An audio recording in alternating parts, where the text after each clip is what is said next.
a year ago that day, I reached out and told my parents, like, hey, I need some help. And I thought that was kind of good because I see a lot of Instagram activists that post, like, oh, today is like 6 months since my suicide attempt, or 6 months since I first did this. But I thought, well, why don't I do 6 months or like a year since I reached out?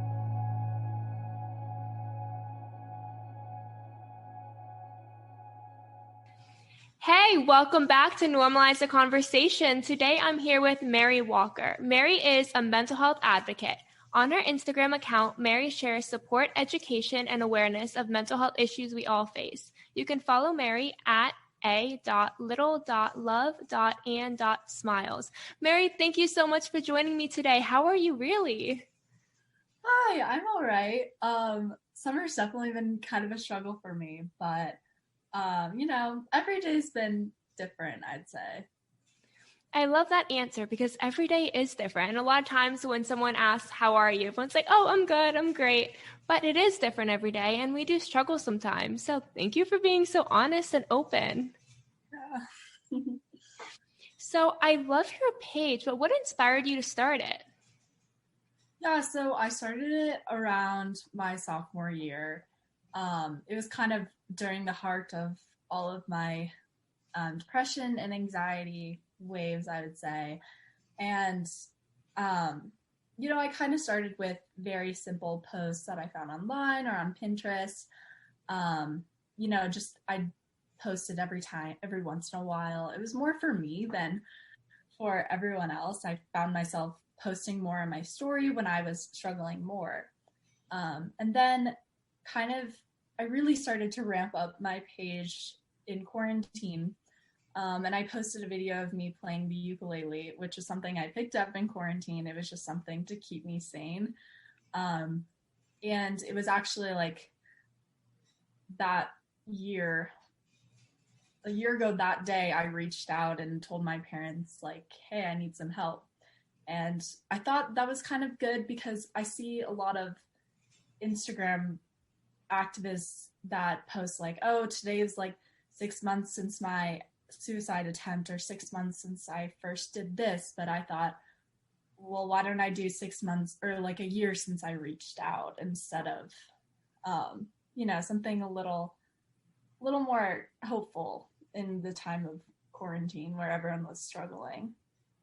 I love that so much. You're so right. A lot of times we see 6 months since my last suicide attempt, or since I got out of the psych ward, or since the last time I self-harmed, and it doesn't always have to get to that point.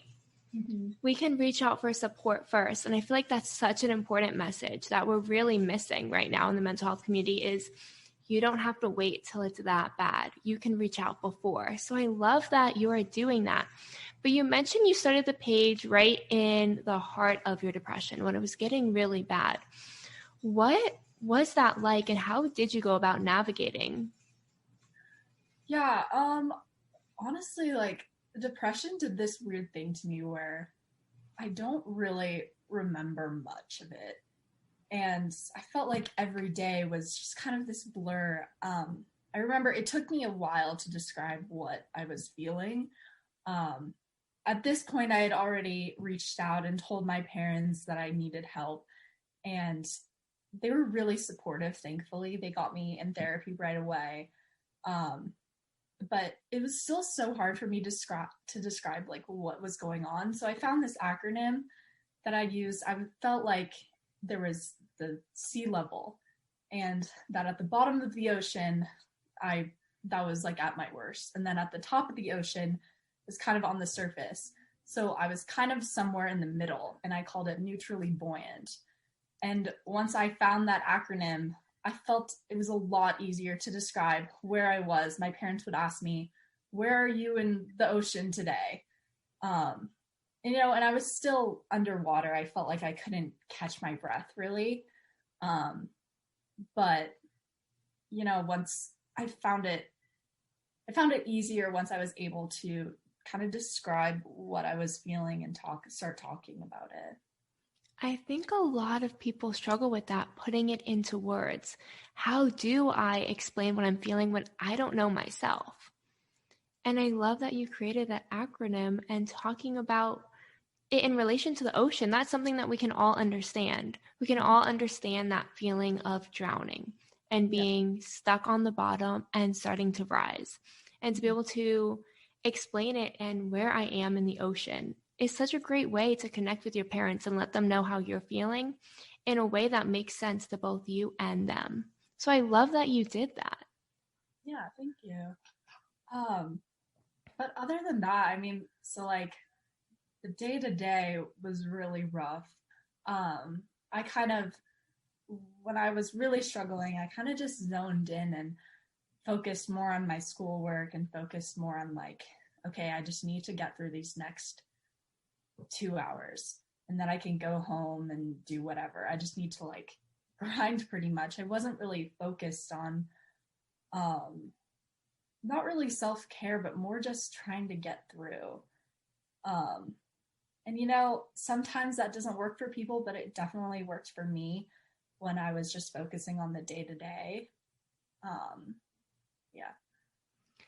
It's funny how we live in this world where everyone talks about self-care, self-care, self-care, and what does that mean? But we don't talk about the other end of it, as in, what do we do to get through the day? We can't be doing self-care 24/7. We all have all these responsibilities and all these stressors on our shoulders. So like with school, for example, just getting through the next 2 hours is so important. And I think a lot of people can relate to that feeling, but no one really talks about it that way. It's all just use self-care or start thinking positive or change the way you're thinking. But sometimes you can't. Sometimes you have to focus on just getting through the next 2 hours. Mm-hmm. How did you kind of help yourself get into that mindset? Um, I don't really. I think like there was a time in my journey that I would not like my social anxiety really ramped up. I would say I didn't really. This was a time I think beginning of my sophomore year, and I'm a rising senior now. Um, and I didn't really have the closest group of friends at this time. So my social anxiety was just ramped. I felt like I had eyes on me all the time. I felt like everything I did was being judged. So I was like, I can't just focus on this. I just need to have tunnel vision, just walk down the hallway, get to my next class, because I realized it was really tearing me apart. My own thoughts, really. My school, like, I felt like everyone was against me when really that wasn't the case. Um, but I felt like I just needed to grind it out and kind of focus on schoolwork. And I was a dancer at that time, and I was also playing a sport. So I really just needed to focus on the things that were substantial for me. That is so powerful. I think that the social anxiety part specifically, a lot of us face social anxiety, especially in school. When we see how many people are doing better than us on tests or have a better sense of fashion or have the new shoes or have just anything, there's always something that someone has that we kind of compare ourselves to. And then there's groups of kids that have it.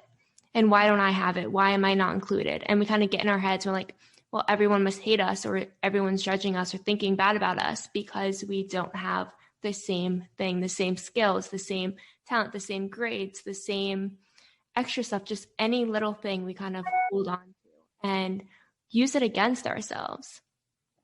So, in the heat of all the social anxiety, other than tuning in to things that were substantial to you, how were you able to, or were you able to kind of change your thoughts to see that not everyone is thinking this way? Yeah, it was Halloween, so like late October, and I had no plans.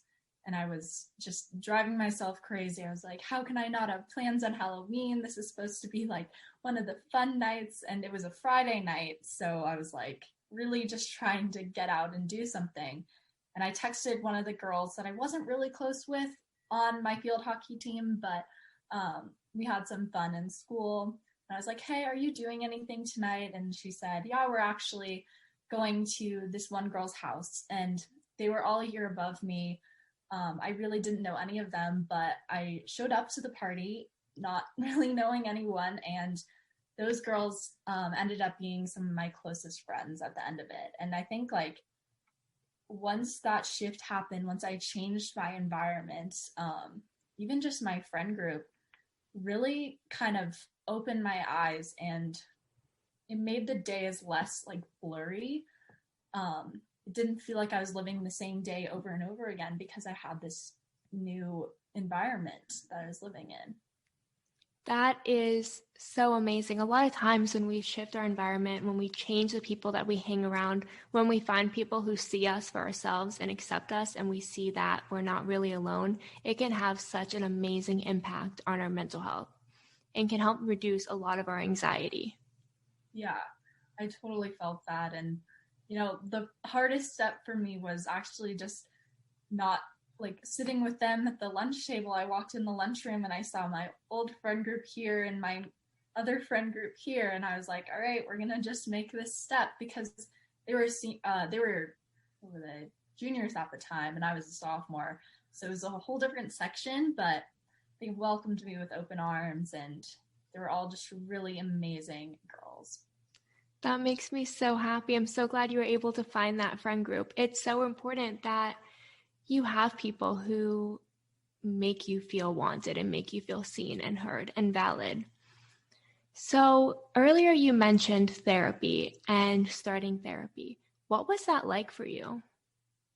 Yeah, so I started therapy for the first time really when I was like 9, and I had anxiety, but I didn't really know what it was. The only way it showed itself was through storms. And I am an active outdoors woman. My family is always hiking, fishing, skiing, you name it. And I noticed that every time there was a cloud in the sky, I would just have a panic attack when we were hiking. And I wanted to get inside. And it was getting really bad because hiking and fishing are some of the things that I absolutely love to do. And I couldn't really do that anymore. So my mom sent me to therapy. I didn't really know what was going on. I didn't really know it was a therapist. I just thought I was talking to some nice lady with a comfy couch. But I think I didn't really connect this storm anxiety to like all of my other anxiety that I had until I went to therapy the second time. And luckily, our counselors at my school that I go to are really, really helpful. I know that's something that a lot of schools struggle with, so I'm very thankful that we have those counselors. And she set my mom up with a few therapists to check out. So I did like trial therapy sessions with 3 or 4 of them until I finally found the therapist that I have now, who I absolutely love. I found like the difference between a lot of therapists is some of them kind of make you tell your story. Some of them ask you a bunch of questions, and some of them dive deep into your childhood. And the one I landed on was honestly just feels like a friend. And at the end, she gives me advice. She's like, okay, here are things you need to work on this week, or do this, this, and this. She gives me like 3 things to do, which is very easy to focus on and not like this overwhelming advice. But really, she's just like, all right, what's new? And lets me just talk. It's like kind of a friendship, and that works for me. It sometimes it doesn't work for other people. Some people need to be pushed a little more. I definitely struggled with that at the beginning. I think therapy was really hard for me at the beginning as well, because I found myself telling her what I think she wanted to hear. I'd be like, oh, I'm struggling with my friends, but I'm working through, like, I know how to do this. And, oh, like, I had one bad day, but I did self-care. And really that wasn't the case. I was actually just really struggling, and I needed to be honest about that. And because she was here to help, and she didn't want to hear how good I am. She wanted to help me get back to where I was. That is so insightful. And especially at such a young age, to know that I have to be honest. A lot of people are afraid to be honest, especially in therapy, because they don't want to therapy has the stigma on it, right? Where people feel like they have to be crazy to go to therapy. So they don't want their therapist to see them as crazy or see something wrong with them. It's kind of like a way to validate yourself in a way. So when you're like, well, I know what to do, I'm doing this, and then that's not the case, the therapist doesn't know how to guide you. The therapist is a guide. They're not a wizard. They're not going to solve all your problems, but they're going to help you through them. And I love that you were able to recognize that so young, because people struggle with that for a very long time. And more importantly, you talked about going through different therapists and trials. 4 different therapists, you said? Yeah. A lot of people don't realize that it takes time to find a therapist that worked for you. So when you were going through and talking to the different therapists and trying to find the right one, what were you looking for and what did you have in mind as you met with each one? I didn't really know, to be honest. The therapist I had when I was younger, I'm realizing now, like, probably wasn't the best fit for me. So I feel like I had that idea of therapy in my mind when I was going through these people, and I met someone exactly like her. And I was like, this isn't really what I want to talk about. I don't really want to talk about my feelings. I just want to talk about my life. And I think, like, starting with the what's going on in your surroundings and then working like funneling it down to how is this affecting me was really an effective way for me to do therapy, really. And I didn't realize that until later on. I just didn't really know what kind of therapist I wanted until I met the therapist that I liked. I think that is how a lot of people find the right therapist, right? Is you don't know what to look for. You don't know what you want until you talk with someone and you realize they're not a good fit or they are a good fit. But it's okay to try multiple therapists. I think a lot of people are afraid that one time they find someone and it doesn't work and they're like, that's it, I'm never going to try therapy again. So they don't get the help that they need. So I love that you were able to continue to try therapists until you found the right one. And was there like a defining moment when you realized that this therapist was the right one for you? Um, I don't know. I think it just happened over time. Like, um, I don't know. She's very similar to me. I'd say she's very outdoorsy and athletic, and she always comes in with like the coolest outfits I've ever seen. She always has some new fashion item that she wants to tell me about. I realize it's more of a conversation with her, and it's kind of like I said, it's kind of like a friend, but someone that you can trust and someone that you don't have to worry about spilling all your secrets or not being there for you one day.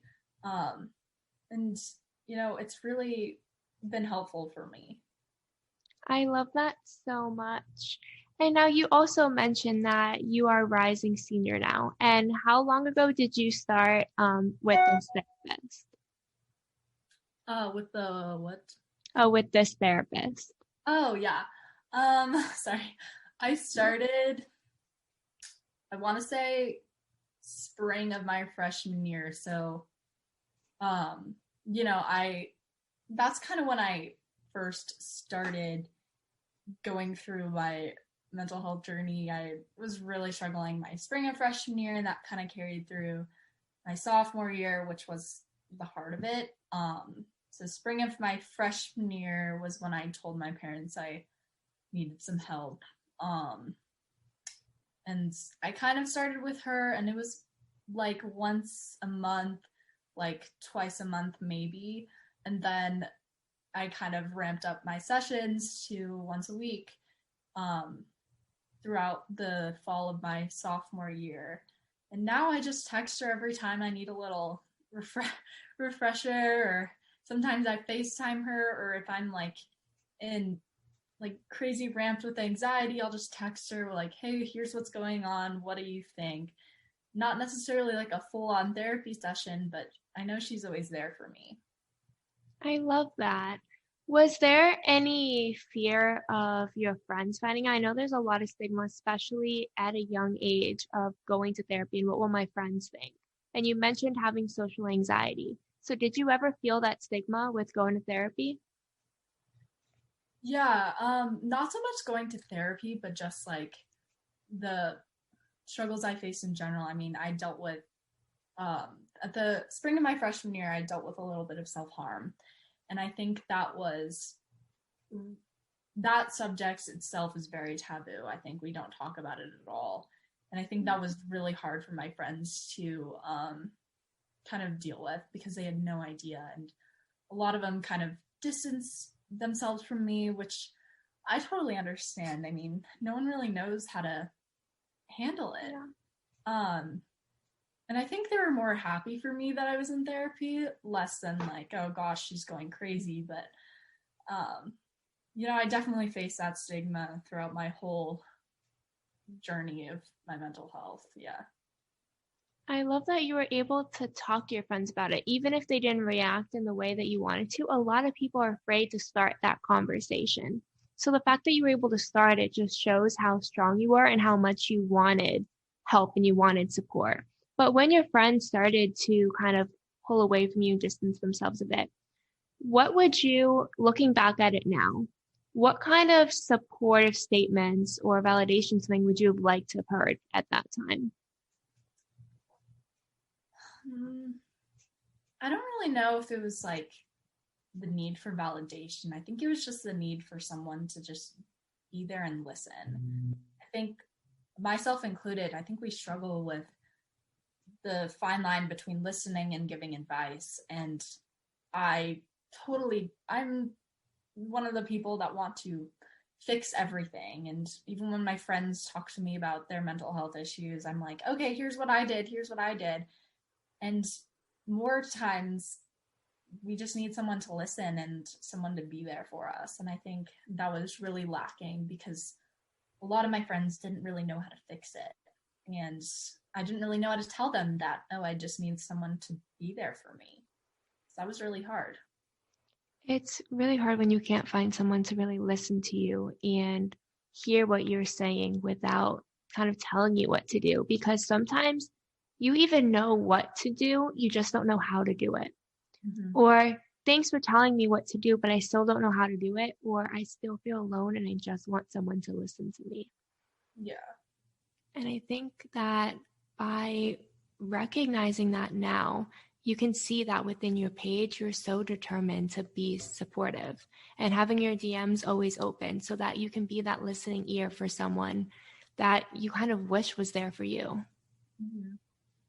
Yeah. And I think we also kind of struggle with like the idea of invalidation and with mental health becoming more prevalent, you tell people like, oh, I'm really struggling with this, and they're like, girl, I know. And I'm like, no, but mine's different. Like, I think we have to look at everyone's case individually. We can't just talk about mental health as a whole. And I think like there's a fine line between like talking about anxiety and um like when I'm having an anxious day and someone's like, oh my God, I'm so anxious. And you don't really know if they're serious or not. And I think that part's just really, really hard, especially with talking to people about mental health. Exactly. There's a fine line between feeling the normal everyday level of anxiety that we need versus living with an anxiety disorder and facing anxiety attacks. And because we don't have these conversations, because it's not normal to really explain what you're going through, and people don't know how to listen anymore, that we don't know what people are going through.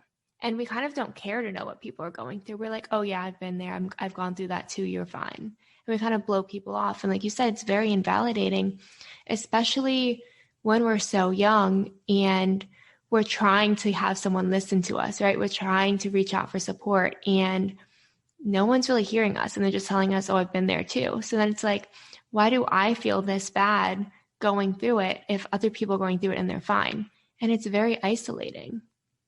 Yeah, I totally agree. It's really amazing that you've been able to take your story, your pain, and what you went through and use it to create a Instagram account that's focused on support and awareness. Awareness is so important. And one thing I love about your Instagram account is that you have its issues we all face. Like, you're not alone in what you're going through. And a lot of people feel so alone, especially because of that invalidation, like you said. So I just commend you for being such a beautiful, bright light. Well, thank you. I appreciate it. Thank you so much for joining me today. Yeah, of course. Thank you for having me.